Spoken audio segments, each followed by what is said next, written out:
result nature say aba no aye kwa akoto no say ye call na so mo ani nkum dia akwan bi on be fa so on be di nkunim bia no on be fa so ne no a metie say afi kwa dom so mo ne be ye nwom nam so adi bi kura ye ntema me be kakra me nua wo be kodwa so na ntema go asi do or die na wo to de akogu fie say wo ban kohwe na o hwe say wo betena wiase na watimi abobra esewa enti se ba se o kasa sa na metia na ye mesre but asem a me nua bi kan wo de bibi mam ha ni ne kan ye se broni ne kan ya wo ne banka mbeka se obrofu enim nsem ye frɛ no kayo de say itoyo Nigeria ni was say politics is not do or die.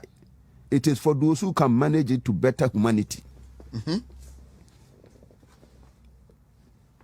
What did okay no? Was say politics no aye ko ho a ono de was say you do or die no. Many told you say it is for those who can manage it to better humanity. No do dan kwakufu ado asi kwan so a wo ye. Bonu pupo bribri. O si ba bia wontimi enka ho asem a eno na sese yaye no ntase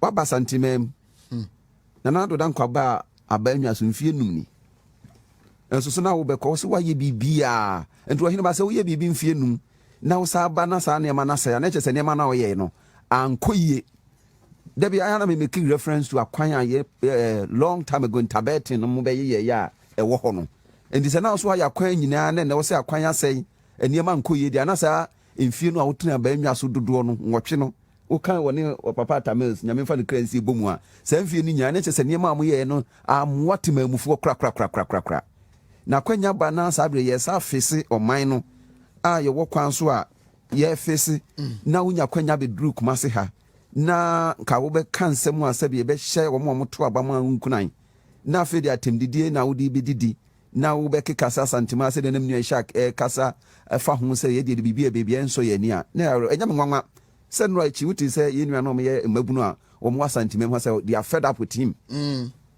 enya me na me make on Ashante youth for NDC wom so mo abre no na wonam anu a me hwe ye nua park na ensem bi a wo ka se de o mampani dada wo yi obi a party na to abayi na se a candidate enchia na wo ko na wo je enso so na bia wa parade ne ho se sebe oda so bonto ana se o campaign for votes ye nyina yaso ansu ni yaso ansa da bia maka sa kwanya ye nya ma MPP aba ba mu se ye jai na yesesa no alternative bia ni hobiem eniema wo ye ya wo kase mfie numu a na nado dankwa akufu ado betena ba anwa so asai no wono na ehya ase enti na se mfie num na se dia na jese bibia nkoso afa na ye nya kwanya ye si kwa so ntine na no me ba na me kache mu nua ishak no se is MPP kra me de mantra anka me wugya me de be ma ye se ye mfre ye niema ye nyina NC no comparison no complain ye mfa ye ho nkototo no niema a ono no ye ya emfata ye ne nkoye nim tin eduru mre bia na obi ha opese o distract niema a wo pese wo ye de wo ye but se ye tena ho na ne nsem a wo kan ye mo sim de bi be ye nwum na ye ma menum a mo ma wo fie na wo mu nyini abeti nsem wo Ghana ha ne wiase na wo mse da bia ye mfa ko na emobra ane ne se ya na metumabunu no fo se de bia ya meka no menua George Orwell o ka se bi ma mensi so bi wo say people sleep peaceably in their beds at night only because rough men stand ready to do violence on their behalf tinanko no akoda wo hwa nkromo a woni ne yiremu adeda ne yirada na ebia wo ginani no nanka mo na police station na moku na semsi a na chese obuni ketem no woko yentena ho emma obia mfasa akwan we so emesen oman no bebi a yesisu a ye kono enyema ye hunu se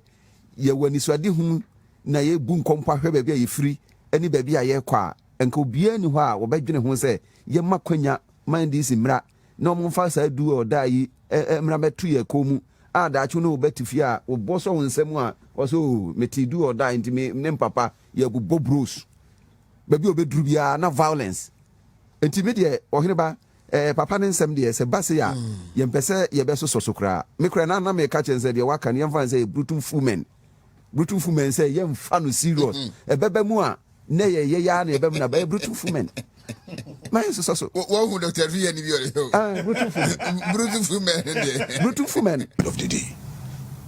The person can abu on the issue of Mahama, ex-president your mama. Ninsema Okan. The person mekani here. MPP as a party. Na ye rule Ghana. The CI no. The party in Penfo. Because maybe since we Mamian Kasakura Mikofa Miku Kesi Baus Dibaya na ama yani aje kama. Ya na manfo wisu do modi ene nam chenchen. Penfo de Shishaya base enru amanyo bre. Isi yibu oman. Nti Baus wa nyina no. E fa nchen. Na emre ne so a. Sure. Na amama ekwan ni aye Baus. That yes, pa ko party mpanifo na kasa na meka ko na Ghana nyina soe nti Ghana no ni bra ya de build on mind all the time no must be politics ana se o bra de build on mind dia and you said the MPP as a party ni eno aso ni ru on mind no yetimi de hihia ba se party no enru amanyo bre yebu on mind tiemfa amanyo nto nchen no ada na Ghana so no yemfasa nhie ni bimba na yehu say from this time of the day to that period of time memo yenkoma yedi so your opposition so your hwan yenkomo nyina and center on the building of the nation.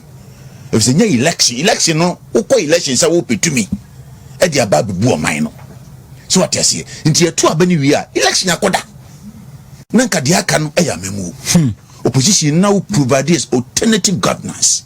Now the sheba.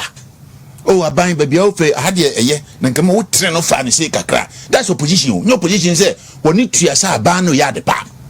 Na so say the two futu Ghana for. Na say you are poised for power, but you are not poised for development of the nation there. Now we be say to abama. Ade akunya na shawonsa. So what I say because obi a also be Ghana kunye dey say respecting the laws of the land. You must respect your president and the government of the day.